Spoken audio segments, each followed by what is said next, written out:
Hello everyone, and let's talk about how your association can unleash generative AI success through team collaboration. Now, when I've worked with associations, what I've seen is that generative AI success requires a real cultural shift. Not just acquiring technical tools, but a cultural shift of how you work with your staff and your volunteers, your chapters, your sections, to experiment and iterate with generative AI. In order to experiment effectively and integrate generative AI successfully, you need to provide your staff and your volunteers with a combination of autonomy and support. So teams need autonomy to tailor solutions to their needs. At the same time, they need support of various sorts. One is, of course, accountability.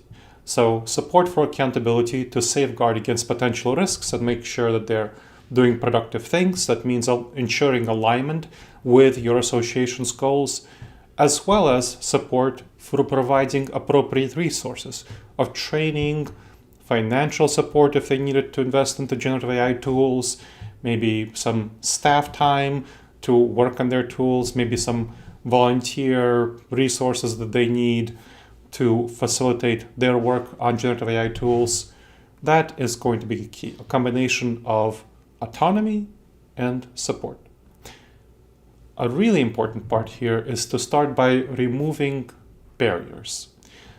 Remove restrictive barriers that stifle innovation. For example, I've seen a lot of associations with extensive approval processes and having to get a lot of consensus and buy-in that are not a good fit for experimentation with generative AI. So you want to, of course, provide oversight, but balance that with flexibility to encourage new ideas and experimentation. Association executives and board members, people in accountability roles, you must trust your staff and your volunteers and create appropriate teams to align solutions with strategic goals. To do so, provide them with a framework that gives them clear objectives and evaluation criteria to guide their experimentation. Set specific goals like, for example, improving member engagement or retention or content delivery. Allow teams that you establish flexibility. Allow them flexibility in choosing their tools, how they go about finding their solutions. That helps foster ownership and buy-in. It gets them motivated to go through the difficult process of team-driven iteration and innovation. When you're thinking about these teams, of course, are the key here to provide balance, autonomy, and support for an iterative process with experimentation. You want to have cross-functional teams, not just teams of the same people, but cross-functional teams. They can unlock real innovative solutions that span across your whole association community.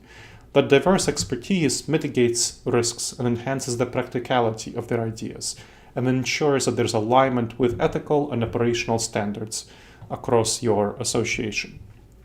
In order to foster cross-functional collaboration, create open forums to share findings and brainstorm ideas and make sure that teams present there regularly. When they're making progress or when they're stuck, they should still present there. They'll get some ideas for getting unstuck. Have feedback loops to learn from success and adjust strategies and to learn from failure. So you want to be open about failure. Failure happens. You need to provide people with psychological safety. And psychological safety, as my friend Amy Edmondson referred to it, is the idea that people can fail but not be punished if they learn something when they fail, if they fail in new ways, if they fail while trying to improve, to experiment. So give people some rope and give them some leeway and have those cross-departmental sessions, forums where they can share their successes and their failures. The transparency and open communication is key for enhancing innovation. Let me tell you about an association I partnered with as a consultant with about 10,000 plus financial professionals. That's the association. What we wanted to do is improve member engagement, boost event attendance, enhance how members are using their benefits because there was some underutilization of benefits and not even knowledge among many members about their benefits, and streamline volunteer coordination and event management by volunteers using automation. So we did a survey We facilitated some focus groups with town halls to identify key challenges and improvement areas for these topics. And we established cross-functional teams, one team for each of those areas, to experiment with generative AI in safe and secure settings. And so what we wanted to do is foster a culture of trust and collaboration to enable continuous learning and have regular feedback sessions to ensure alignment with strategic goals and mission. And that was quite successful. So over 6 months, event attendance improved by 20% through predictive analytics and tailored campaigns for members. Member benefit utilization improved by 15%, and member satisfaction with resources improved by 24% through a combination of knowledge and utilization.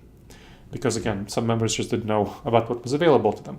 We also had a volunteer chatbot developed that reduced staff workload by 25% for volunteer activities, coordination activities, and it also improved volunteer satisfaction because they could still get a hold of humans if they needed it, but they can get their questions answered much more quickly. So, to innovate using generative AI, you want to adopt a deliberate and collaborative approach to innovation. Empower teams to explore and provide them with support while also providing them with autonomy, and that will help ensure mission alignment with whatever they produce. That support and accountability, that alignment, and of course resources to support them, is what will help your association be a pioneer in generative AI success within your industry, and it reinforces your association's thought leadership role in your industry, helps attract new members and retain existing ones. If you benefited from this video, please make sure to subscribe to this channel to get more videos like this.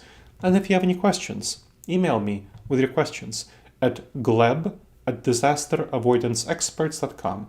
Again, that's GLEB@disasteravoidanceexperts.com.